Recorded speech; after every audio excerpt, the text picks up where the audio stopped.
Scorpion en soleil, lune ou ascendant. Ce qui arrive dans ces 3 mois est un feu sacré.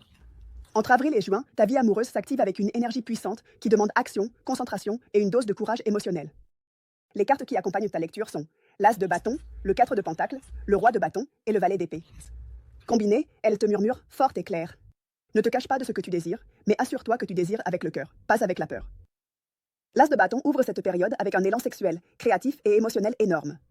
Il y a de nouvelles opportunités amoureuses pour ceux qui sont célibataires et une renaissance du feu pour ceux qui sont déjà en couple. Mais le 4 de pentacle s'avertit aussi. Ne t'accroche pas au passé ni au contrôle. Protèges-tu ton cœur ou construis-tu simplement un mur? Le Roi de bâton te rappelle qui tu es. Quelqu'un de passionné, déterminé et avec une vision puissante de l'amour. La Valet d'épée, en revanche, t'invite à observer davantage, parler moins et mieux analyser les intentions propres et celles des autres. Pour ceux qui sont célibataires, d'avril à juin peut apporter une connexion inattendue mais profondément magnétique. Quelqu'un avec une énergie défiant et irrésistible. Probablement avec des traits marquants, un corps défini, un regard intense et très clair, avec un style audacieux, qui entre dans une pièce et ne passe pas inaperçu. Cette personne peut avoir un signe de feu, Bélier, Lion, Sagittaire, ou d'air, Gémeaux, Verseau. Le lien sera provocateur, il activera le désir, la chimie, et aussi certaines blessures de contrôle ou de jalousie qui sont prêtes à être guéries. Cette relation a du potentiel, mais seulement si tu te permets de faire confiance sans essayer de tout dominer. Si tu es en couple, ce trimestre est idéal pour te reconnecter avec la passion initiale. La S de bâton parle de nouvelles aventures ensemble, tandis que le 4 de denier te demande de vérifier s'il y a des peurs de perdre, de lâcher le contrôle ou même de se montrer vulnérable. Le Valet d'épée indique qu'il peut y avoir des frictions ou des soupçons qui ne sont pas clairement exprimés. Et le Roi de bâton te donne la force de prendre le leadership émotionnel, de parler sans peur, de proposer sans attendre de permission et d'agir à partir du désir authentique. Guérir en avril implique de lâcher le besoin de tout avoir sous contrôle. Pour les célibataires, il est important de cesser de craindre que les choses changent. L'amour se construit dans le présent, pas dans la protection excessive.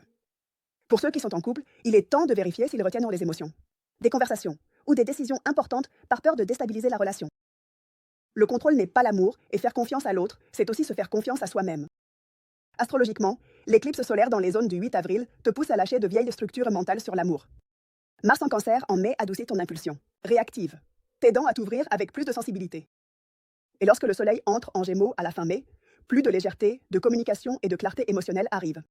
Ton numéro guide est le 22, un numéro maître qui parle de structure émotionnelle solide, de construire à partir de l'intuition et de donner une forme réelle à tes désirs. Il t'incite à ne pas rester seulement dans ce que tu rêves, mais à prendre des mesures fermes vers cela. L'être spirituel qui t'accompagne est l'archange Raciel, gardien des mystères, de l'intuition élevée et de la connaissance profonde de l'âme. Son énergie est multicolore, brillante comme un arc-en-ciel. Tu peux te connecter avec lui en méditant avec des cristaux comme la labradorite, l'opale ou l'améthyste, en écrivant tes rêves avant de dormir ou en allumant une bougie bleu saphir tout en demandant de la clarté émotionnelle. Ton conseil de Feng Shui. Active la zone nord-est de ta maison, zone de sagesse et d'autoconnaissance, avec des cristaux, des livres, de l'encens et des couleurs terre. Cette zone t'aide à voir clairement ton schéma amoureux et à le transformer. Avertissement. Ne ignore pas les signes. Si quelque chose te semble étrange, enquête. Mais ne tire pas de conclusion avant d'avoir tous les faits. Fais confiance, mais avec conscience. Bénédiction. Tout ce qui s'allume à partir d'un désir authentique a le pouvoir de renaître et de se multiplier. Tu es prête pour un amour qui ne s'éteint pas. Livre recommandé.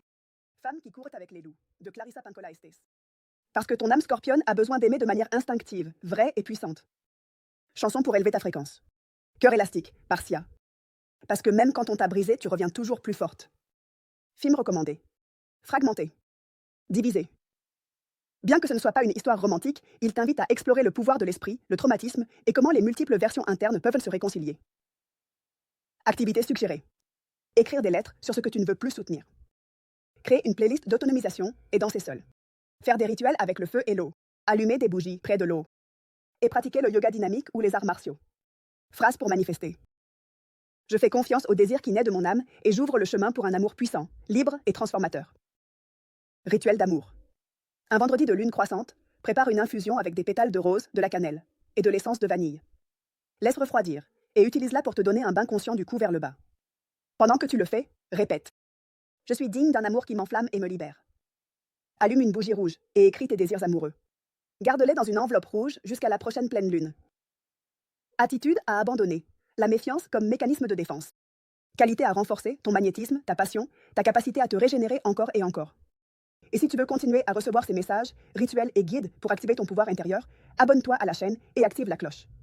Cet espace est là pour te rappeler que tu n'es pas trop intense. Tu es exactement ce qu'il faut pour l'amour qui est destiné à te trouver. On se voit dans la prochaine vidéo. D'ici là, fais confiance à ton désir.